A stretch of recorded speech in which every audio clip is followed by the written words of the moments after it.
नमस्कार विद्यार्थी आणि पालक मित्रांनो, स्वागत आहे तुमचं परत एकदा डीपीटी मेडिकल कन्सल्टन्सीमध्ये।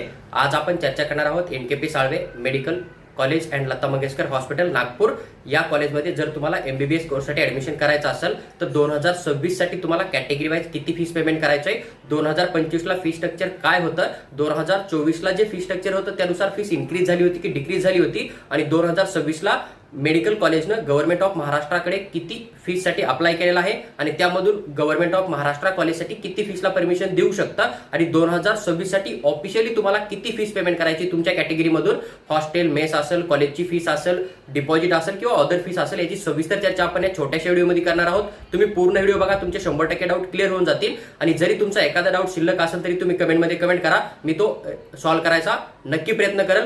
त्याचबरोबर एक गोष्ट आठवण ठेवा, मी जे फी स्ट्रक्चर शेअर करत आहे ते 2026 साठी जे फी स्ट्रक्चर लागू होऊ शकतं त्याची इन्फॉर्मेशन शेअर करत आहे। त्यामुळे तुम्ही हा पूर्ण व्हिडिओ बघा जेणेकरून की तुम्हाला एक वास्तविक सत्य माहिती होईल की तुम्हाला या कॉलेजमध्ये ऍडमिशनसाठी नेमकी किती फीस द्यावी लागणार। स्क्रीनवर तुम्हाला जी पीडीएफ दिसत आहे ती ऑफिशियल फी स्ट्रक्चरची पीडीएफ नसून जे काय आपलं एनकेपी साळवे मेडिकल कॉलेज आहे नागपूरचं, यांनी एमबीबीएस कोर्स 2026-27 साठी आम्हाला एवढ्या फीसची गरज आहे याची मागणी जे काय आपलं फीस रेग्युलर अथॉरिटी आहे ना मुंबई महाराष्ट्र शासनाचं, त्यांच्याकडे अप्लाय केलेला आहे। आता फीस रेग्युलर अथॉरिटी त्यांची मागणी बघणार आहे आणि त्यानुसार कॉलेजची कंडिशन बघून मग कॉलेजला एका फीसची जी आहे ती परमिशन देणार आहे आणि मग त्यानुसार जे आहे ते 2026-27 ऑफिशियल फी स्ट्रक्चर लागू होणार आहे। जवळपास 11 मेडिकल कॉलेजचं नवीन फी स्ट्रक्चर जे आहे ते फीस रेग्युलर अथॉरिटीनं अप्लाय केलेला आहे। तुम्हाला त्याची पण इन्फॉर्मेशन मी येणाऱ्या काळामध्ये व्हिडिओच्या माध्यमातून 100% शेअर करणार आहे। आणि तुम्हाला जर क्विक इन्फॉर्मेशन हवी असेल तर तुम्ही आम्हाला व्हॉट्सअपवर मेसेज टाका, आम्ही तुम्हाला ती डेफिनेटली शेअर करू। आता पहा, सगळ्यात अगोदर जे काय आपलं अकॅडमिक इयर 2025-26 होतं,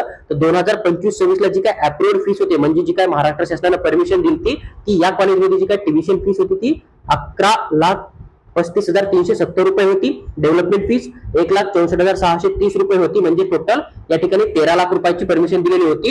हे जर आपण 2024-25 साठी विचार केला, जितकी महाराष्ट्र शासनाने यांना परमिशन दिलेली होती ती जवळपास 11,62,665 रुपये होतं।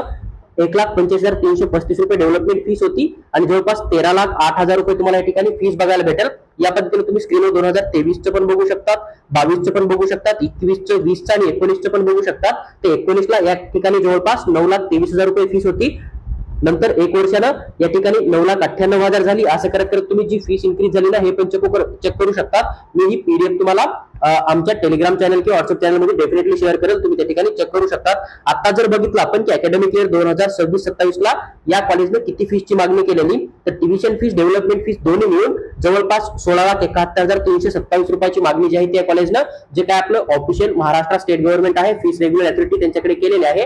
पण आता कॉलेजची कंडिशन बघून कॉलेजमध्ये किती बजेट द्यायला हवं या सर्व गोष्टीचा विचार करून फीस रेग्युलर अथॉरिटी फीस ठरवते आणि ती फीस नंतर जी आहे ती फीस रेग्युलर अथॉरिटी वेबसाईटवर अपडेट केली जाते। त्याच्यानंतर मग ती कॉलेज जी आहे त्यांच्या वेबसाईटवर अपडेट करेल, पण अजून फीस कन्फर्म झालेली नाहीये, त्याच्यामुळे तुम्हाला या कॉलेजच्या फीस स्ट्रक्चरची इन्फॉर्मेशन मिळणार नाहीये।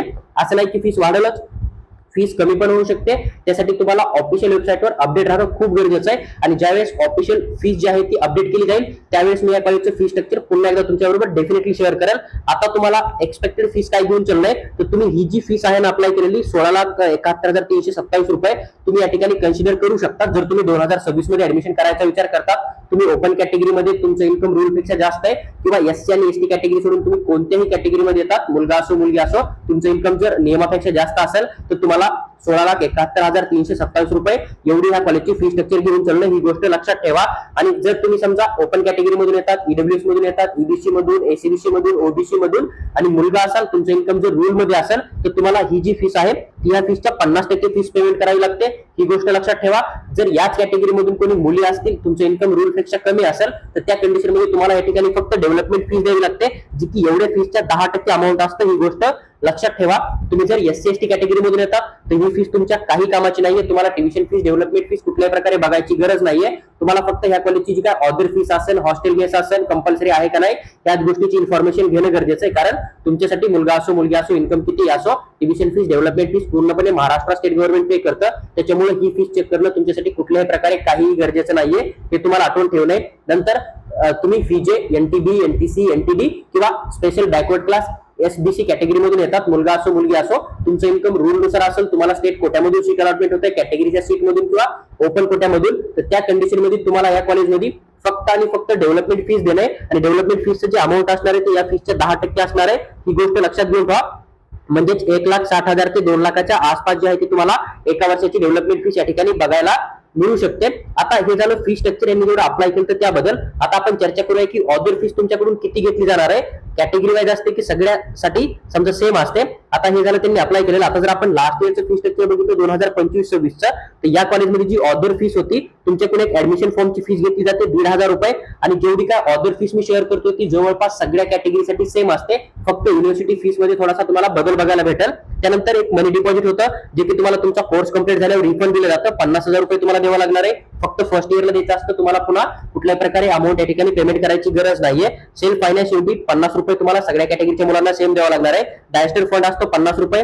मेडिकल एक्झाम फीस असते जी की 500 रुपये. स्टुडंट वेलफेअर फंड 530 रुपये. युनिव्हर्सिटी डेव्हलपमेंट फीस तुम्हाला 100 रुपये या ठिकाणी पेमेंट करावं लागणार आहे. तर ही जी ऑदर फीस आहे ना, तर ही फीस सगळ्याच कॅटेगरीच्या मुलांना सेम असते. मग तुम्हाला आयपी कोट्यामधून जरी शिकायला अलॉटमेंट झालं तरी सेम असणार आहे. एनआरआय कोट्यामधून झालं तरी सेम असणार आहे. मुलगी असो मुलगा असो, एससी कॅटेगरी असो, तुमची कोणती कॅटेगरी असो, तुम्हाला ऑदर फीस या ठिकाणी सेम अमाऊंट पेमेंट करावं लागणार आहे. ही गोष्ट तुम्हाला लक्षात घ्या. आणि तुम्हाला जी फीस पेमेंट करायची असते ती डीडीच्या फॉर्म मध्ये करायची असते. डीडीचं नाव तुम्ही या ठिकाणी चेक करू शकता. याच नावाला तुम्हाला डीडी काढून कॉलेजमध्ये सबमिट करावं लागतं. कुठल्याही प्रकारे कॅश किंवा ऑनलाईन पेमेंट या ठिकाणी घेतलं जात नाहीये. आता हे झालं फी स्ट्रक्चरच्या बाबतीत. आता जर तुम्ही या ठिकाणी थोडं कॅटेगरी वाईज जर बघितलं तर ओपन कॅटेगरी मधून 13,60,730 एवढं लास्ट इयरचं फी स्ट्रक्चर होतं. हेच तुम्ही जर बाकीच्या कॅटेगरीसाठी बघितलं, ईबीसी कॅटेगरी असेल, ईडब्ल्यूएस असेल, एसीबीसी असेल किंवा ओबीसी असेल आणि मुलगा असेल तर 7,79,398 एवढी अप्रॉक्सिमेटली फीस तुम्हाला या ठिकाणी घेऊन चाललंय. नंतर SBC category, PJ, NTB, NTC, NTD category, मुलगा असो मुलगी असो, तुमच्यासाठी 1,98,065 रुपये एवढा अमाऊंट तुम्हाला या ठिकाणी पेमेंट करावं लागणार आहे. त्यानंतर जर कोणी मुलगी असेल, ओबीसी कॅटेगरी मधून असेल, एसीबीसी कॅटेगरी मधून असेल, ईबीसी कॅटेगरी मधून असेल किंवा ईडब्ल्यूएस कॅटेगरी मधून असेल तर त्या कंडिशन मध्ये तुम्हाला या ठिकाणी फक्त डेव्हलपमेंट फीस द्यावी लागणार आहे जी की 1,98,065 रुपये असणार आहे. आणि यामध्ये जी ऑदर फीस आहे ती पण फीस तुम्हाला बघायला मिळणार आहे. एससी एसटी कॅटेगरी मधून मुलगा असो मुलगी असो, तुमचं इन्कम किती असो, तुम्हाला या ठिकाणी फक्त 52,730 रुपये पेमेंट करणं आहे. त्यामधले 50,000 रुपये जे आहे ते तुम्हाला 100% तुमचा कोर्स कंप्लीट झाल्यावर रिफंड दिलं जाणार आहे. आता या कॉलेजने या ठिकाणी अजून एक फीस मेन्शन केलेली नाहीये जी की युनिव्हर्सिटीची फीस असते. ती ओपन कॅटेगरीसाठी जवळपास 10,000 रुपये तुम्हाला बघायला भेटेल. एकच वेळेस द्यावी लागते फर्स्ट इयरला. बाकी तुम्हाला कुठल्याही प्रकारे पेमेंट करायची गरज नाहीये. आणि जे काही रिझर्व्ह कॅटेगरीचे मुलं असतील त्यांना या ठिकाणी 4,000च्या आसपास जे आहे ती तुम्हाला युनिव्हर्सिटीची फीस बघायला लागते जी की तुम्ही ऍप्लिकेशन फॉर्म भरणार आहे. तुमचं कॉलेज चालू झाल्याच्या नंतर 10 दिवसानं 1 महिन्यानं तुमच्याकडून घेतली जाते किंवा तुम्ही रिटेन्शन फॉर्म भरताल, कॉलेजमध्ये ऍडमिशन कन्फर्म करताल त्या दिवशी तुमच्याकडून हे अमाऊंट घेतलं जाणार आहे. हे जर तुम्ही आयक्यू कोट्यामधून बघितलं तर 50 ते 60,000च्या दरम्यान तुम्हाला बाकी फीस बघायला भेटणार आहे युनिव्हर्सिटीची. आणि एनआरआय कोट्यामधून ती 1 लाखाच्या आसपास तुम्हाला युनिव्हर्सिटीची फीस बघायला भेटणार आहे. ही गोष्ट तुम्हाला या ठिकाणी लक्षात घेणे. त्यानंतर जर तुम्ही या कॉलेजच्या हॉस्टेल मेसचा विचार केला तर हॉस्टेल प्लस मेस दोन्ही मिळून तुम्हाला लास्ट इयर नुसार 3,10,000च्या आसपास या ठिकाणी अमाऊंट बघायला भेटणार. आणि सगळ्या कॅटेगरीसाठी हे अमाऊंट जे आहे ते हॉस्टेल मेसचं कंपल्सरी असतं. ही गोष्ट तुम्हाला लक्षात घेणं आहे. आता 2026चं फी स्ट्रक्चर ज्यावेळेस फीस रेग्युलर ऍथॉरिटी यांना परमिशन देणार आहे नवीन फीस साठी आणि कॉलेज त्या फीसला ऍक्सेप्ट करणार आहे, मग तिथून पुढे कॉलेज त्यांच्या ऑफिशियल वेबसाईटवर 2026चं फी स्ट्रक्चर टाकणार आहे. आणि तुम्हाला जर ती पीडीएफ हवी असेल तर तुम्ही आमचं व्हॉट्सअप चॅनल किंवा टेलिग्राम चॅनल नक्की जॉईन करा, जेणेकरून की ज्यावेळेस काउन्सिलिंग चालू होईल त्यावेळेस सडनली जर कॉलेजनं फी स्ट्रक्चर अपडेट केलं राऊंड 1च्या अगोदर 1-2 दिवसानं तर आम्ही युट्यूबवर ते व्हिडिओच्या माध्यमातून तर नक्की शेअर करू, पण आम्ही डायरेक्ट पीडीएफ आमच्या ग्रुपमध्ये डेफिनेटली शेअर करूया.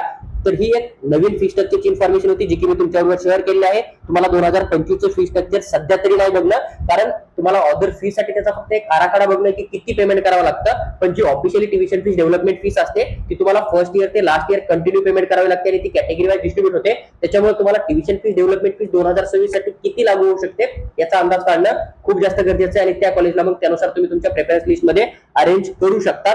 तर मी तुम्हाला या कॉलेजचं फी स्ट्रक्चर शेअर केलेलं आहे. येणाऱ्या काळामध्ये मी तुम्हाला बाकी मेडिकल कॉलेजचे फी स्ट्रक्चर पण डेफिनेटली शेअर करेल. त्यामुळे तुम्ही डीपीटी मेडिकल कन्सल्टन्सी या युट्यूब चॅनलला सबस्क्राईब करून आमच्यासोबत नक्की जोडून